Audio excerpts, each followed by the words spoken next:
ভারতবর্ষে বাংলাদেশকে অস্থিতিশীল করার চেষ্টায় হাসিনা, আল জাজিরাকে ডক্টর ইউনূস, রাষ্ট্রীয় সংস্কার ও নির্বাচনের প্রস্তুতি একসঙ্গে চলছে। আন্তর্জাতিক অপরাধ ট্রাইব্যুনালে তোলা হবে আওয়ামী সরকারের 14 নেতা ও আমলাকে, নিয়মিত হাজিরা দিতেই আনা হবে ট্রাইব্যুনালে। সংবিধান সংশোধনের পদ্ধতি নিয়ে মতপার্থক্য, সংস্কারে অন্তর্বর্তী সরকারকে প্রয়োজনীয় প্রস্তাবনা রেখে যারা আহ্বান। নারায়ণগঞ্জের সোনারগাঁওয়ে টিস্যু কারখানার গোডাউনে ভয়াবহ আগুন, নিয়ন্ত্রণে কাজ করছে ফায়ার সার্ভিসের 12টি ইউনিট। নারায়ণগঞ্জের পাড়া মহল্লায় মাদকের রাজত্ব, প্রশাসনের নাকের ডগায় প্রকাশ্যে কেনাবেচা, ভাগ পান রাজনৈতিক নেতারাও। ইদানিং মাদকের ব্যবসা বেড়ে গেছে, মাদক গ্রহণকারী বেড়ে গেছে। পুলিশ এবং যৌথ বাহিনী এখানে যদি পরিষ্কারভাবে তারা উদ্যোগ নেয়, তাহলে মাদকের এই যে বিস্তার অনেকখানি কমিয়ে আনা সম্ভব। রানওয়ের অভাবে চালু হচ্ছে না বগুড়া বিমানবন্দরের বাণিজ্যিক কার্যক্রম, আকাশপথ খুললে ব্যবসা ও পর্যটনেও অপার সম্ভাবনা। দেখছিলেন সংবাদ শিরোনাম, সঙ্গে আছি আমি ইশরাত জাহান মনি। এবারে বিস্তারিত। ভারতে বসে বাংলাদেশকে অস্থিতিশীল করার চেষ্টা করছেন পলাতক সাবেক প্রধানমন্ত্রী শেখ হাসিনা। তাকে নিয়ম অনুযায়ী ফেরত চাওয়া হবে।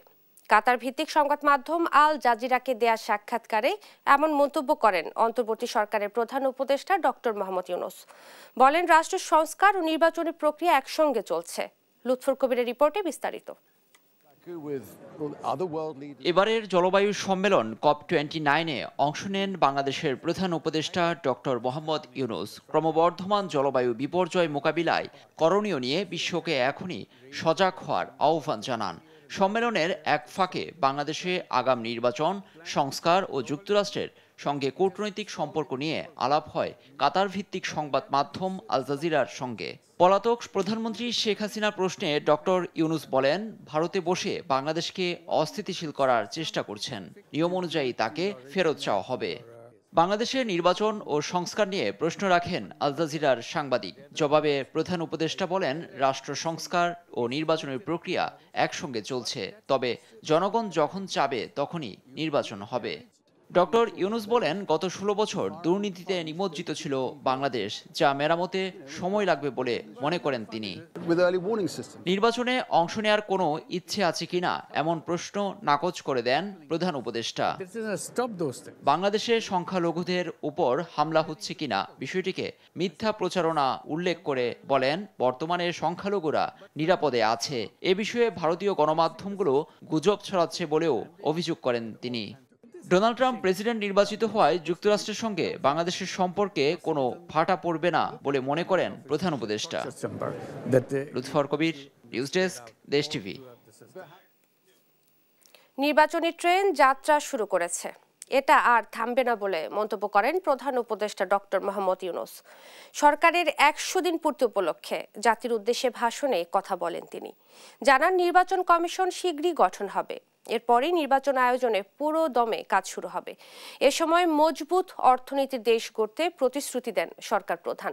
এছাড়া প্রতিটি শহীদ পরিবারকে পুনর্বাসন করার আশ্বাসও দেয়া হয় সরকারের পক্ষ থেকে। হাবিবুর রহমান অভির সহযোগিতায় আরও জানাচ্ছেন জান্নাতুল মোহনা। নানা ঘাত প্রতিঘাত পেরিয়ে 100 দিন পার করল অন্তর্বর্তী সরকার। এই উপলক্ষে জাতির উদ্দেশ্যে ভাষণ দেন ডক্টর মোহাম্মদ ইউনূস। বক্তব্যের শুরুতেই গণ আন্দোলনের প্রাণশক্তি বীর শহীদদের স্মরণ করেন তিনি। আশ্বাস দেন প্রতিটি শহীদ পরিবারকে পুনর্বাসন করার। গণ অভ্যুত্থানে সকল শহীদদের পরিবারকে পুনর্বাসন করা হবে, একজনও বাদ যাবে না। সকল আহত শিক্ষার্থী, শ্রমিক, জনতার চিকিৎসার সম্পূর্ণ ব্যয় সরকার বহন করবে। আহতদের দীর্ঘমেয়াদী এবং ব্যয়বহুল চিকিৎসা এবং শহীদদের পরিবারের দেখাশোনার জন্য স্বাস্থ্য মন্ত্রণালয়ের নেতৃত্বে একটি পূর্ণাঙ্গ তালিকা প্রস্তুত করা হয়েছে। প্রতিটি শহীদ পরিবারকে সরকারের পক্ষ থেকে 30 লক্ষ টাকা দেওয়া হচ্ছে। যারা বুলেটের আঘাতে তাদের দৃষ্টিশক্তি হারিয়েছেন, তাদের চিকিৎসার জন্য নেপাল থেকে কর্নিয়া আনার ব্যবস্থা করা হয়েছে। এরপরই আসে নির্বাচন প্রসঙ্গ। বলেন, নির্বাচনী ট্রেন যাত্রা শুরু করেছে, এটি আর থামবে না। তবে একই সঙ্গে সংস্কারের উপর বিশেষ তাগিদ দেন তিনি। নির্বাচনের ট্রেন যাত্রা শুরু করেছে, এটা আর থামবে না, কিন্তু যেতে যেতে আমাদের অনেকগুলো কাজ সেরে ফেলতে হবে। এই ট্রেন শেষ স্টেশনে কখন পৌঁছবে সেটা নির্ভর করবে কত তাড়াতাড়ি আমরা তার জন্য রেল লাইনগুলো বসিয়ে দিতে পারি, আর তা হবে রাজনৈতিক দলসমূহের ঐক্যমত্যের মাধ্যমে। শুধু জুলাই আগস্ট গণহত্যার বিচার নয়, গেল 15 বছরের সব অপকর্মের দৃষ্টান্তমূলক বিচারের কথাও বলেন প্রফেসর ইউনূস। শেখ হাসিনাকে ভারত থেকে চাওয়া হবে বলেও উল্লেখ করেন তিনি। জুলাই আগস্ট হত্যাকাণ্ডের বিচারের যে উদ্যোগ আমরা নিয়েছি তার কাজও বেশ ভালোভাবে এগিয়ে যাচ্ছে। পতিত স্বৈরাচার শেখ হাসিনাকেও আমরা ভারতের কাছ থেকে ফেরত চাইব। কেবল জুলাই আগস্ট হত্যাকাণ্ডই নয়, আমরা গত 15 বছরে সব অপকর্মের বিচার করব। অসংখ্য মানুষ গুম হয়েছে, খুন হয়েছে। এই সময় আমরা গুমের তদন্তে একটা কমিশন গঠন করেছি। কমিশন প্রধান আমাকে জানিয়েছেন অক্টোবর পর্যন্ত তারা 1600 গুমের তথ্য পেয়েছেন। জনমানুষের সবচেয়ে বড় দাবি নিত্য প্রয়োজনীয় পণ্যের দাম সহনীয় পর্যায়ে আনতে বিশেষ উদ্যোগের কথা জানান সরকার প্রধান। দ্রব্যমূল্য নিয়ে আমাদের কোনো লুকোছাপা নেই। মূল্যস্ফীতির পূর্ণ তথ্য জনগণের সামনে তুলে ধরা হচ্ছে। মূল্যস্ফীতি রোধে উচ্চ সুদের হার নির্ধারণ সহ একাধিক নীতিগত সিদ্ধান্ত নেওয়া হয়েছে, যার মধ্যে রয়েছে শস্য আমদানিতে এলসি সীমা অপসারণ এবং সরবরাহ চেইন সংক্ষিপ্ত করা। ভাষণের শেষ পর্যায়ে এসে মজবুত অর্থনীতির দেশ গঠনের প্রতিশ্রুতি দেন ডক্টর মোহাম্মদ ইউনূস। আর এই স্বপ্ন বাস্তবায়নে সবাইকে অংশীদার হওয়ার আহ্বানও জানান তিনি। আমরা আপনাদেরকে একটা মজবুত অর্থনীতি দিয়ে যাব। জান্নাতুল মোহনা, দেশ টিভি, ঢাকা। আওয়ামী লীগ সরকার আমলের প্রভাবশালী 14 নেতা ও আমলাকে আজ আনা হবে আন্তর্জাতিক অপরাধ ট্রাইব্যুনালে। এই আসামিরা বর্তমানে অন্যান্য মামলায় গ্রেফতার হয়ে কারাগারে আছেন। ট্রাইব্যুনালে হাজিরা দিতে যে আসামিদের আনা হবে তারা হলেন সাবেক মন্ত্রী আনিসুল হক, ফারুক খান, ডাক্তার দীপুমণি, জুনায়েদ আহমেদ পলক, আহমেদ রাজ্জাক, শাহজাহান খান, কামাল আহমেদ মজুমদার ও গোলাম দস্তগীর গাজী। এছাড়াও হাজিরা দিবে সাবেক প্রধানমন্ত্রী শেখ হাসিনার আলোচিত উপদেষ্টা সালমান এফ রহমান ও তৌফিক ইলাহি চৌধুরী। আওয়ামী জোট নেতা রাশেদ খান মেনন ও হাসানুল হক ইনু সহ আপিল বিভাগের অবসরপ্রাপ্ত বিচারপতি শামসুদ্দিন চৌধুরী মানিক এবং সাবেক স্বরাষ্ট্র সচিব জাহাঙ্গীর আলমকেও ট্রাইব্যুনালে উপস্থিত করা হবে। চিফ প্রসিকিউটর জানিয়েছেন, নিয়মিত হাজিরা দিতেই ট্রাইব্যুনালে আনা হবে তাদের। এজলাসে থাকতে পারবেন আসামিদের আইনজীবী ও পরিবারের সদস্যরা। গত 17 অক্টোবর আন্তর্জাতিক অপরাধ ট্রাইব্যুনালের চেয়ারম্যান বিচারপতি মোহাম্মদ গোলাম মর্তুজা মজুমদারের নেতৃত্বে 3 সদস্যের বিচারিক প্যানেল তাদের হাজির করার আদেশ দেন।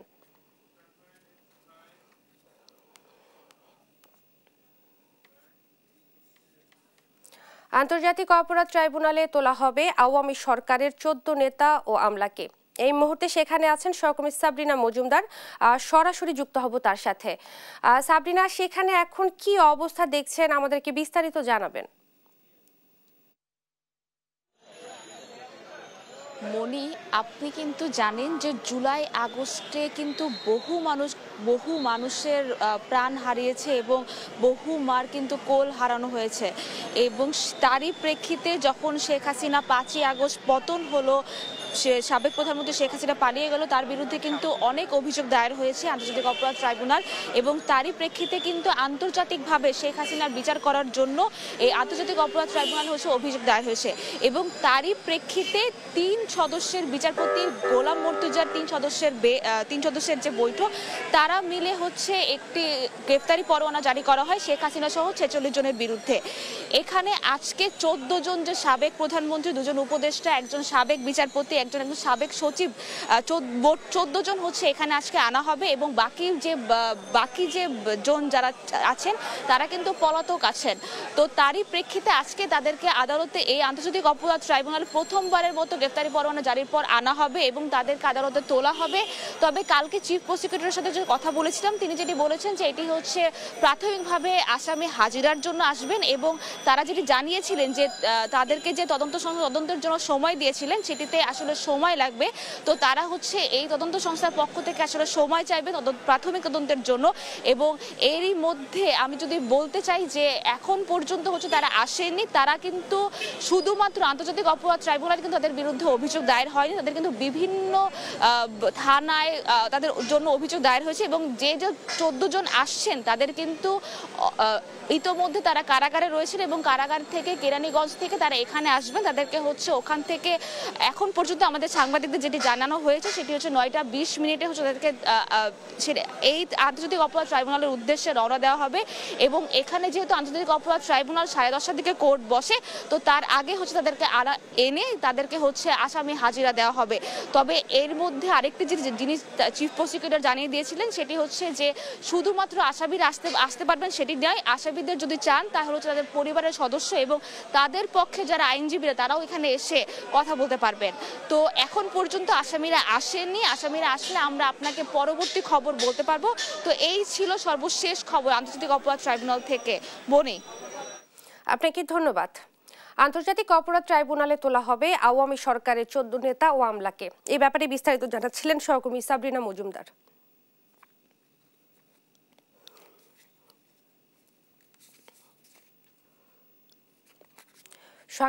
সংবিধান সংস্কার নিয়ে চলছে নানা আলোচনা সমালোচনা। কেউ বলছেন সংবিধান সংস্কার সম্ভব, আবার কারো মতে সংসদের অনুমোদন ছাড়া সংবিধানের কোনো ভিত্তি নেই, তাই সংবিধান কার্যকরে অপেক্ষা করতে হবে নির্বাচন পর্যন্ত। তবে সবারই দাবি কোনো দল বা সরকারের প্রয়োজনে নয়, সংস্কার হতে হবে জনগণের জন্য। সাবরিনা মজুমদারের রিপোর্ট। 1972 সালের 4 নভেম্বর গণপরিষদে বাংলাদেশের সংবিধান গৃহীত হয় এবং 16 ডিসেম্বর 1972 সালে তা কার্যকর হয়। এরপর বিভিন্ন প্রয়োজনে 17 বার সংবিধান কাটাছেঁড়া করে শাসক গোষ্ঠী, যেখানে জনগণ নয় নিজের স্বার্থকে প্রাধান্য দিয়েছে তারা। তবে 5 আগস্ট রাজনীতির পট পরিবর্তন হলে ডক্টর ইউনূসের নেতৃত্বে অন্তর্বর্তী সরকার দেশকে ঢেলে সাজানোর যেসব পরিকল্পনা ঘোষণা করেছে তার অন্যতম হলো সংবিধান পরিবর্তন কিংবা পুনর্লিখন। পরিকল্পনা বাস্তবায়নে ইতোমধ্যে কমিশন করা হয়েছে। সংবিধান সংস্কার কমিশন, বর্তমান অন্তর্বর্তী সরকার সবই তো হচ্ছে এই যে হাজার হাজার মানুষের আত্মদানের ফসল, তো একটি ফ্যাসিবাদী ক্ষমতার বিরুদ্ধে লড়াইয়ের। তবে পরিবর্তনের পদ্ধতি এবং মাত্রা নিয়ে তৈরি হয়েছে মতভেদ। কেউ বলছেন সংবিধান সংশোধন বা সংস্কার করতে হবে, আবার কারো চাওয়া পুনর্লিখনের মাধ্যমে সম্পূর্ণ নতুন সংবিধান। এ নিয়ে মতপার্থক্য রয়েছে আইনজীবীদের মাঝেও। এক পক্ষ বলছে সংবিধান সংস্কার সম্ভব অধ্যাদেশের মাধ্যমে, যেভাবে 1991 সালে তত্ত্বাবধায়ক সরকার ব্যবস্থা আনা হয়েছিল। কেয়ারটেকার গভর্নমেন্টের বিষয় কোথাও কোথাও লেখা ছিল না, সব রাজনৈতিক দলের সম্মতির ভিত্তিতে এটা করা হয়েছে, পরবর্তী সংসদ অ্যাপ্রুভাল দিয়েছে। এখন আমাদের প্রেসিডেন্ট আছে, অধ্যাদেশের মাধ্যমে হবে। 71-এ কারা অ্যাপ্রুভাল দিয়েছে আমাদের সংবিধান? যারা পাকিস্তান পার্লামেন্টের জন্য এমপি নির্বাচিত হয়ে গেছে। সেটা তো আরও কঠিন ছিল, পাবলিক ইন্টারেস্ট প্যারামাউন্ট কনসিডারেশন। তবে বর্তমান সংবিধান অনুযায়ী সংশোধনের ক্ষমতা একমাত্র সংসদের, তাই নতুন সংসদ গঠন না হওয়া পর্যন্ত সংবিধান সংশোধনী কার্যকর হবে না বলে জানান সিনিয়র আইনজীবীরা। কোনো দলীয় দৃষ্টিকোণের বাইরে গেলে জাতির বৃহত্তর স্বার্থে যদি কিছু করা যায় তাইলে এখনই সময় এবং এখনই করা যেত বা করা যাবে, এরপরে কিন্তু হবে না। সংবিধান সংস্কারে অন্তর্বর্তী সরকারকে প্রয়োজনীয় প্রস্তাবনা রেখে যাওয়ার আহ্বান জানান তারা। পুনর্লিখন করলাম, সেই পুনর্লিখিত সংবিধানের ম্যান্ডেটটা কে দিবে? সুতরাং এই সমস্ত প্রশ্ন, সাংবিধানিক প্রশ্ন প্রতিটি পদে পদে থাকবে। এর একটাই মাত্র সমাধান হচ্ছে এই সরকারের পক্ষ থেকে আমি প্রত্যাশা করব তারা কিছু প্রস্তাবনা দিবেন, যেটা পরবর্তীতে রাজনৈতিক সরকার ঐক্যমতের ভিত্তিতে সেটি কার্যকর করবেন।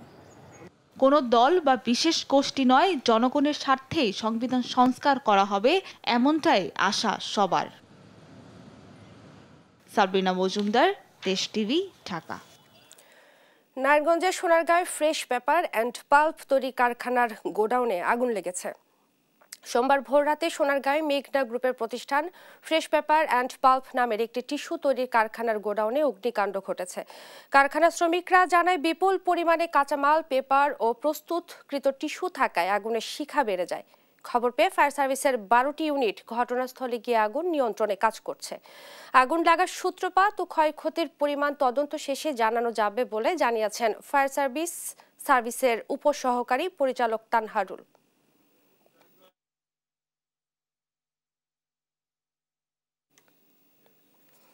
সড়ক মহাসড়ক পেরিয়ে নারায়ণগঞ্জের পাড়া মহল্লায় ছড়িয়ে পড়ছে মাদকদ্রব্য। প্রকাশ্যে চলছে মাদকের হাট বাজারও। স্থানীয়রা বলছেন শুধু শহরতলিতেই প্রতিদিন কোটি টাকার মাদক বিক্রি হয়।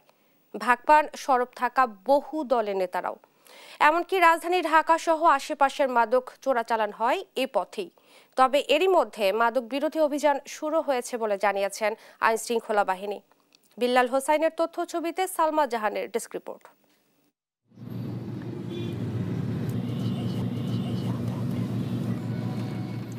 হাটবাজারের মতোই এভাবেই প্রকাশ্যে দিনরাত মাদক বিক্রি চলছে ঢাকা নারায়ণগঞ্জ লিংক রোডের চানমারি এলাকায়। চানমারির মতো নগরীর ২ নম্বর রেলগেট, নতুন জিমখানা, চাষারা রেল স্টেশন থেকে ইসদাইর পর্যন্ত ১ কিলোমিটার এলাকা জুড়ে হয় মাদক বেচাকেনা। মূলত স্থানীয় নেতা ও পুলিশের সোর্সদের সঙ্গে সখ্যতা গড়ে টাকার বিনিময়ে চলে মাদকের ব্যবসা। ফলে মাদক কারবারিরা নিজেদের ক্ষমতাধর মনে করে। আবার মাদক বিক্রির ভাগবাটোয়ারা নিয়ে চলে বাকবিতণ্ড মারামারি। স্থানীয়রা বলছেন প্রশাসন কঠোর না হলে মাদক নির্মূল করা সম্ভব নয়। আইন শৃঙ্খলা রক্ষা বাহিনীর আপনার শিথিলতার কারণে ইদানিং মাদকের ব্যবসা বেড়ে গেছে, মাদক গ্রহণকারী বেড়ে গেছে এবং ছিনতাই চাঁদাবাজি এর কারণে বেড়ে গেছে। থানার মধ্যে এগুলির পরিষ্কার তালিকা রয়েছে এবং পুলিশ এবং যৌথ বাহিনী এখানে যদি পরিষ্কারভাবে তারা উদ্যোগ নেয় তাহলে মাদকের এই যে বিস্তার অনেকখানি কমিয়ে আনা সম্ভব। ছোটখাটো মাদক ব্যবসায়ী যে আমরা ধরে ধরে নিয়ে গেলাম, আবার ছেড়ে দিলাম, আবার তারা জামিন বেরিয়ে এসে আবারও সেই ব্যবসায় তারা জড়িত হয়। আসলে মাদকের মূল জায়গা যেটা, মূল উৎসটা বন্ধ করা উচিত। মাদক বিক্রি করে কে কে যদি নাম বলি তাহলে বোঝেন যে কোনো মানুষের কল্লা থাকবো একদিকে আর দেহ থাকবো বোঝেন আরেক দিকে। শুধু শহরতলিতেই নয়, রূপগঞ্জের চনপাড়া, দড়িকান্দি, বন্দরের ময়মনসিংহপট্টি, বাবুপাড়া ও সোনারগাঁয়ের সাদিপুর, বানিচিনি গুহাট্টা ও ২৫০০-এর বালিয়াপাড়া ও বিষ্ণন্দী এলাকাতে প্রকাশ্যে চলে এমন মাদকের হাট।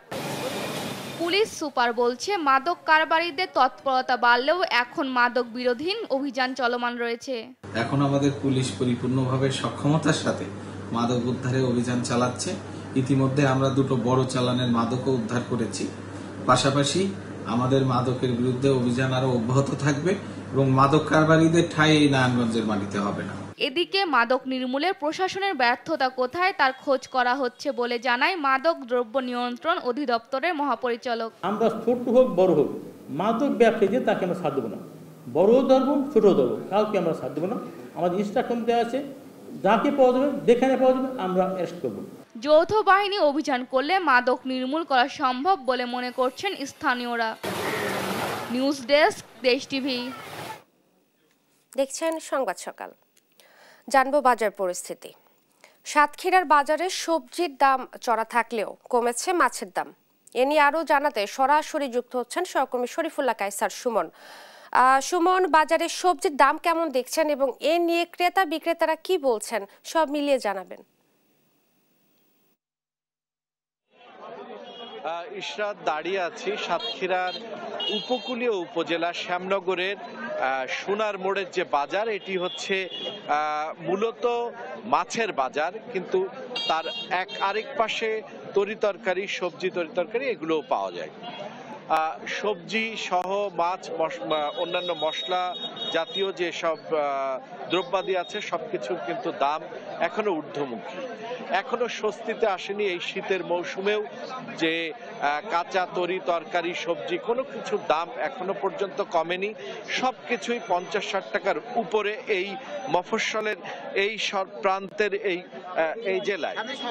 এখন আমি আজকে আপনাকে দেখাতে পাচ্ছি যে এই সোনার মোড়ের যে এই মাছের যে বাজার, এই মাছের বাজারে কিন্তু মাছের দামের কিন্তু মধ্যে একটা স্বস্তি তৈরি হয়েছে, একটু হলেও কিন্তু দামটি কমেছে।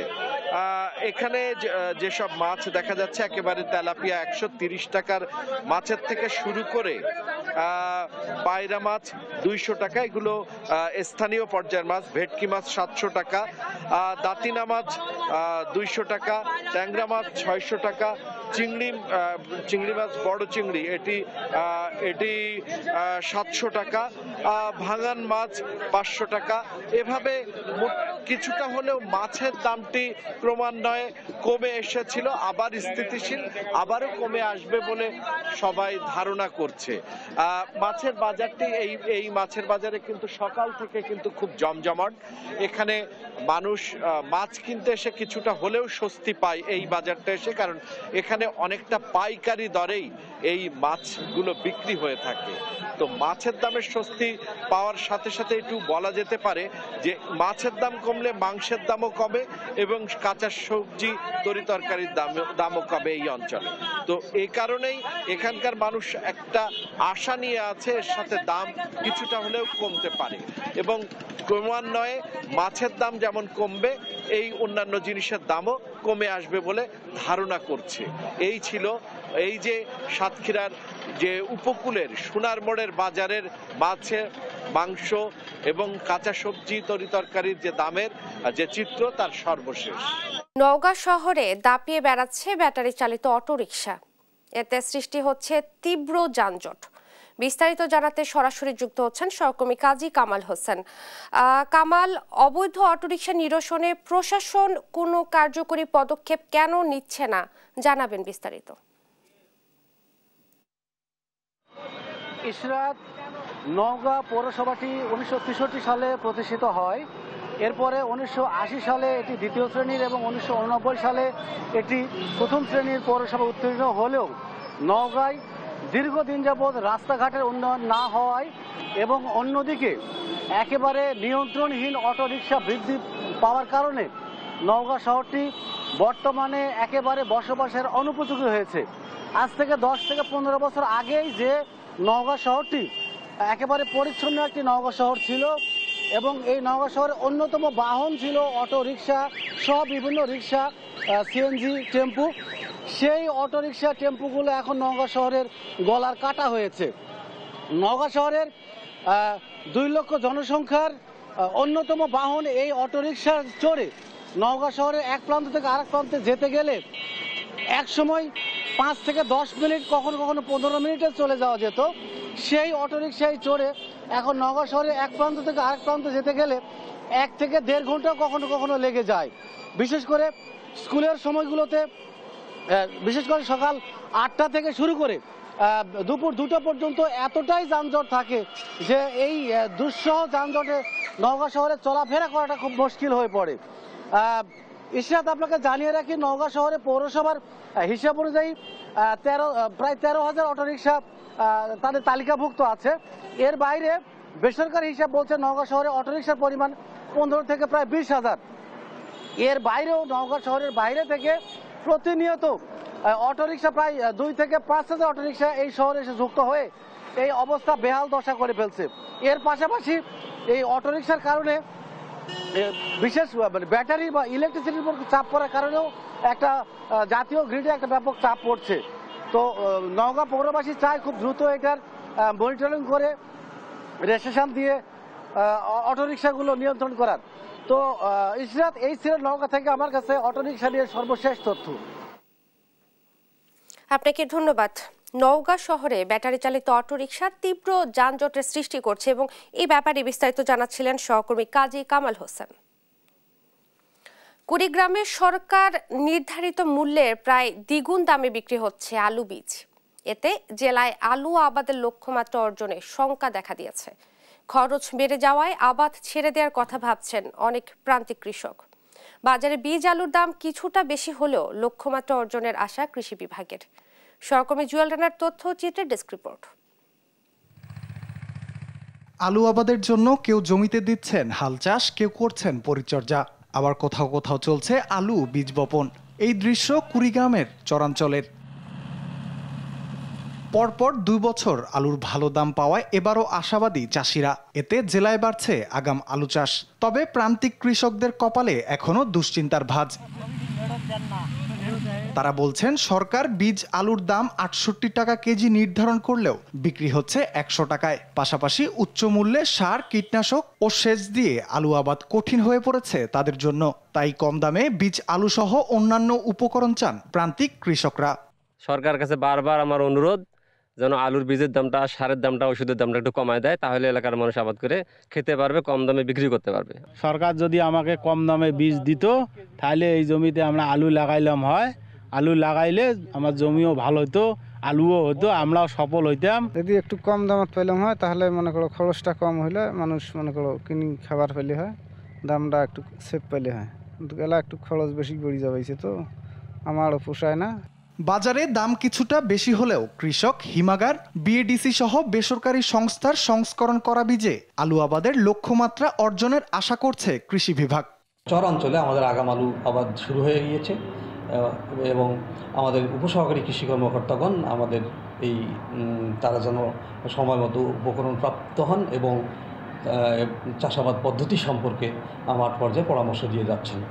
জেলায় এবছর ৭,১০০ হেক্টর জমিতে আলু চাষের লক্ষ্যমাত্রা ধরা হয়েছে। এতে বীজের প্রয়োজন হবে ১২,০০০ মেট্রিক টন। এর মধ্যে বিএডিসি সহ জেলার ৫ হিমাগারে সংরক্ষিত আছে ৬,৫০০ মেট্রিক টন। নিউজ ডেস্ক, দেশ টিভি। মাত্র ১,৫০০ ফুট রানওয়ের অভাবে চালু করা যাচ্ছে না বগুড়া বিমানবন্দরের বাণিজ্যিক কার্যক্রম। রাজনৈতিক সদিচ্ছার অভাব নাকি ভৌগোলিক বৈষম্য? কি কারণে বগুড়ায় ২ যুগেও চালু হয়নি বিমানবন্দরটি, তার উত্তর জানা নেই কারো। অথচ আকাশপথ খুললে শুধুমাত্র ব্যবসা ও পর্যটন ক্ষেত্রেই ২৫০০ বছরের সভ্যতার এই নগরী দেখাচ্ছে অপার সম্ভাবনার হাতছানি। তাই দ্রুত বিমানবন্দর চালুর দাবি এখন বগুড়াবাসীর। সঞ্জু রায়ের প্রতিবেদন। উত্তরবঙ্গের প্রাণকেন্দ্র বগুড়া গুরুত্বপূর্ণ কলকারখানা, শিক্ষা, সংস্কৃতি, ক্রীড়াঙ্গন কিংবা পর্যটন খাত সব দিক থেকেই এগিয়ে এই জেলা। তবে উন্নয়নের প্রশ্নে বরাবরই যেন পিছিয়ে ২৫০০ বছরের সভ্যতার নগরী। জেলা সদরের এরুলিয়ায় ৬০০ ফুট প্রস্থ আর ৪,৫০০ ফুট রানওয়ের একটি বিমানবন্দর থাকলেও ২ যুগেও এই রানওয়েতে স্পর্শ করেনি কোনো যাত্রীবাহী বিমান। ৯০-এর দশকে বাণিজ্যিক বিমান চলাচলের উদ্দেশ্যে ১১০ একর জায়গায় ২২ কোটি টাকা ব্যয়ে বিমানবন্দরটি নির্মাণ হলেও লোকসানের সংখ্যায় আর চালুই করা হয়নি। এখন সেটি ব্যবহৃত হচ্ছে বিমান বাহিনীর ফ্লাইং ইনস্ট্রাক্টর স্কুল হিসেবে।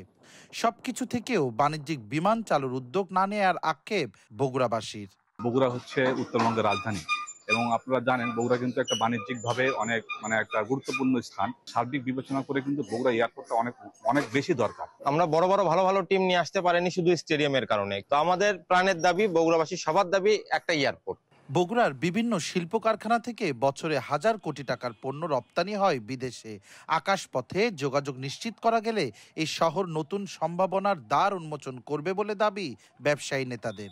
এয়ারপোর্টটা হলে পরে আমাদের এক্সপোর্টের এরিয়াটা আরো বেড়ে যাবে এবং আমরা আশা করি যে আমাদের মেজর একটা বৈদেশিক মুদ্রা আমাদের অর্থনৈতিক যোগ হবে, দেশের যোগ হবে। রাজনৈতিক নেতারা বলছেন শুধু রাজনৈতিক বৈষম্যের কারণেই বারবার আশা দিয়েও চালু করা হয়নি বিমানবন্দরটি। এটা টোটালি রাজনৈতিক একটি কারণ। এতদিন আওয়ামী লীগ ক্ষমতায় ছিল, তারা বগুড়ার কোনো উন্নয়ন চায়নি। বগুড়ায় যারা আওয়ামী লীগ করেছে তাদের পকেটই ভরেছে, তাদের ভাগ্যের উন্নয়ন হয়েছে, আমাদের বগুড়ার কোনো উন্নয়ন হয়নি। মাত্র ১,৫০০ ফুট রানওয়ে নির্মাণ করা গেলেই বিমানবন্দরটি চালু করা সম্ভব বলছেন জেলা প্রশাসক। ৪,৫০০ ফিট রানওয়ে আছে, ৬,০০০ থেকে ৬,৫০০ ফিট বর্ধিত করলেই আমাদের এখানে ডোমেস্টিক্যালি এখানে এটা কমার্শিয়াল এয়ারপোর্ট হতে পারে। ১৫০০ ফিট বৃদ্ধি করার জন্য যে জমি অ্যাকোয়ার করার প্রয়োজন সেই বিষয়ে কাজ করছি। সব বাধা পেরিয়ে বগুড়ায় দ্রুত চালু করা হোক বিমানবন্দরের বাণিজ্যিক কার্যক্রম, এমন প্রত্যাশা সবার। সঞ্জু রায়, দেশ টিভি, বগুড়া। দেখছেন সংবাদ সকাল। আমি এই চেয়ারে বসবো না। বাচ্চু ভাই, এই চেয়ারকে ভয় পেও না। ডেন্টিস্টের পরামর্শ নাও নতুন কোলগেট অ্যাক্টিভ সোল, যা দাঁতের সমস্যা শুরু হওয়া মাত্রই থামিয়ে দেয়। না থাকবে ব্যথা, না থাকবে ভয়।